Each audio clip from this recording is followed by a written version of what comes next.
Stop the scroll and pick up a book. Tonight, we are going to be talking about the books that kept me up reading past 2 a.m.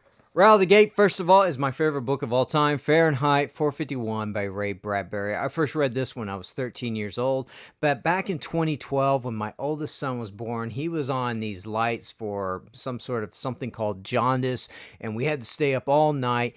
And one evening, when it was my turn to stay up watching him, I read this book pretty much in one sitting. I absolutely love this book. I've fallen in love with it. I reread it every year in August on my birthday, and it's the one book that I keep coming back to. I enjoy it that much. Number 2 for me, of course, is The Dark Tower, Book 4, Wizards and Glass by Stephen King. You know, Stephen King gets a lot of flack for being just the horror, scary guy, but most of his books are actually science fiction and fantasy, and The Dark Tower is a very interesting type of fantasy series. But this book right here, I could kind of tell where the ending was going to go, and I kept having this dread in my stomach that I'm like, no, I cannot stand it if this happens. And you kept turning the page and turning the page, hoping that what you thought was actually going to happen didn't really end up happening. And then it's like your heart was ripped out because what happened? It happens. This book was so good. It was my favorite book in the Dark Tower series. I enjoyed it that much. I honestly didn't think I was going to like it. It's over 700 pages, and the entire book is one giant flashback scene, but I absolutely devoured this, and I would stay up till 2 a.m., 2 or 3 nights in a row just reading this one.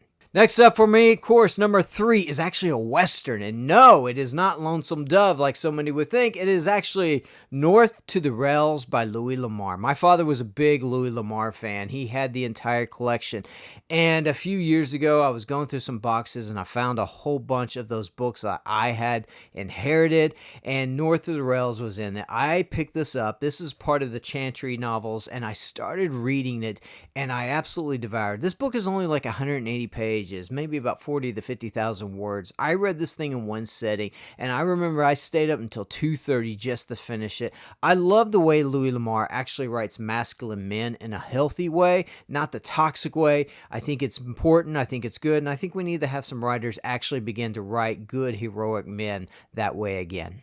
Next up, coming in at number 4, of course, is Old Man's War by John Scalzi. I remember reading the first chapter of this and just being blown away. Here is a 77-year-old man who decides to join these intergalactic defensive forces, and as a result, he gets a new body. And not only a new body, but he's like a super soldier new body. And that's what happens to retirees as they go to fight aliens. The survival rate is just so low for many of them, even though they get the new body. But I absolutely devoured this. I would stay up till 1, 2 a.m.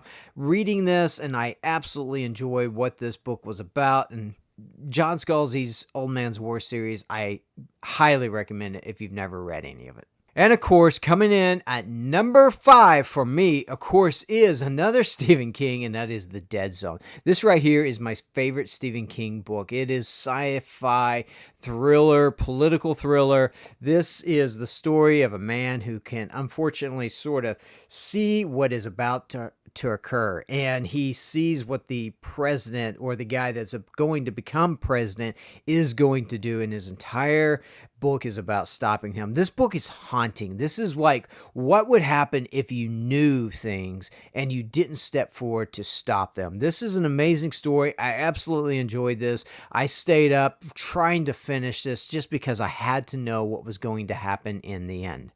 All right, so that's 5 books that kept me up until 2 a.m. Maybe you have your own list, or maybe some of these you would like to try. Regardless, pick up a book, stop scrolling. I'm JJ. This is Geeky Dad's Reads, and I'll see you all in the next chapter. Later.